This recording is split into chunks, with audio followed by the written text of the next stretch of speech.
বিৰোধী ঐক্যৰ লগত থাকিব আৰু বিজেপিৰ বিৰুদ্ধে যুঁজিব।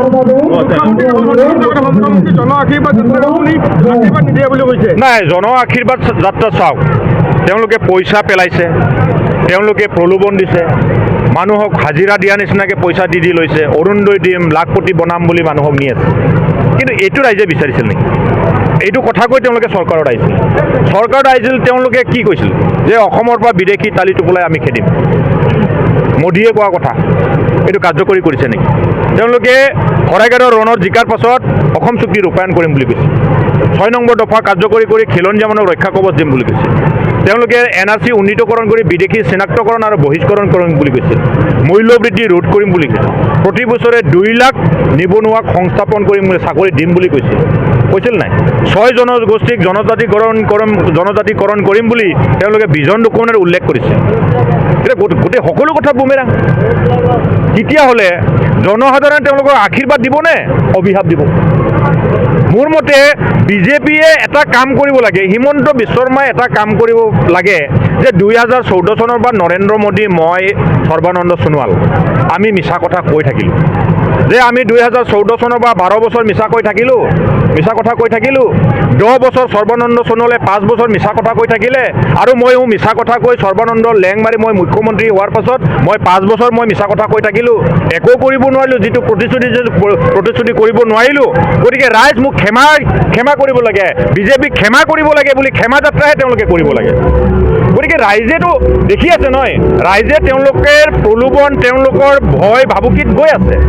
কিন্তু ৰাইজে কি বিচাৰিছে? ৰাইজে পৰিত্ৰাণ বিচাৰিছে। গতিকে নিশ্চিতভাৱে ৰাইজ ঐক্যবদ্ধ হৈ আছে। ৰাইজে এইবাৰ 26 ৰাইজে সিদ্ধান্ত ল'ব আৰু বিজেপিক শাসনৰ পৰা আঁতৰাব।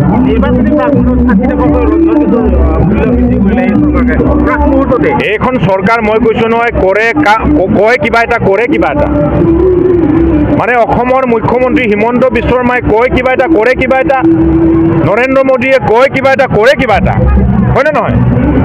আপোনালোকে দেখিছে নাই যে আই মাতৃসকলৰ কাৰণে তেওঁলোকে 1250 টকা প্ৰতি মাহে দিয়ে। এইটো চামুচে দি বেলচা মাৰি লৈ যায়। টেক্স কিমান বঢ়াইছে? মাটি টেক্স, চব আমাৰ অত্যাৱশ্যক সামগ্ৰী টেক্স, সকলো বস্তুতে কিমান টেক্স বঢ়াইছে তেওঁলোকে। তাৰ লগে লগে আই মাতৃসকলৰ 10 বছৰ লাইন পাতাই লাখপতি বনোৱাৰ নামত 10,000 টকা। কোনো উদ্যমতাৰ কথা নকয়, ভোট বিভাজনৰ কথা কয়, সাম্প্ৰদায়িক বিভাজনৰ কথা কয়, কিবা চিনাকি অচিনাকিৰ কথা কয়, তাৰপিছত আকৌ মানুহক গালি পাৰা, তুচ্ছ তাচ্ছিল্য এইবিলাক কথা কয়।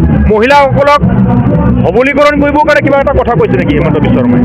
কাগজ পত্ৰ ফৰ্ম ফিল আপ কৰাই 10 বছৰত 10,000 টকা দিয়ে। তাৰপিছত তেওঁলোকে সকলো চিণ্ডিকেট তেওঁলোকে কৰে।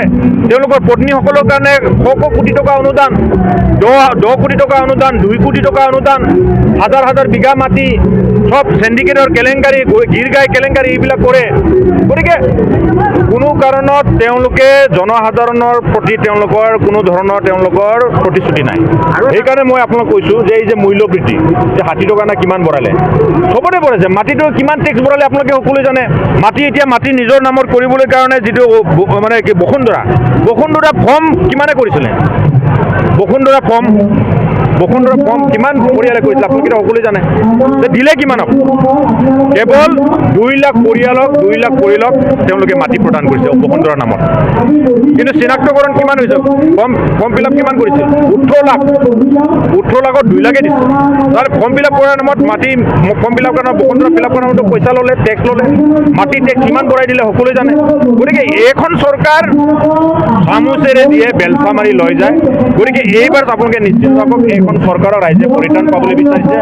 আৰু চৰকাৰে বিশেষকৈ বিজেপিয়ে যিবিলাক প্ৰতিশ্ৰুতি দিছিল, সেই প্ৰতিশ্ৰুতি তেওঁলোকে একো কৰিব পৰা নাই। 10 বছৰত আমি কেৱল লোন ল'লোঁ, খৰচ কৰিলোঁ, উপভোগ কৰিলোঁ, শোষণ কৰিলোঁ, লুণ্ঠন কৰিলোঁ আৰু ৰাইজক আমি প্ৰলোভন আৰু দমৰি আমি ভোট আদায় কৰিবলৈ বিচাৰিছোঁ। ৰাইজ আমি আশীৰ্বাদ যাত্ৰা হৈ কৰিছোঁ, আশীৰ্বাদ আপোনালোকৰ লাগে, কিন্তু প্ৰথমতে আমাক ক্ষমাটো কৰি লওক বুলি ক্ষমা যাত্ৰা তেওঁলোকে আৰম্ভ কৰি লওক।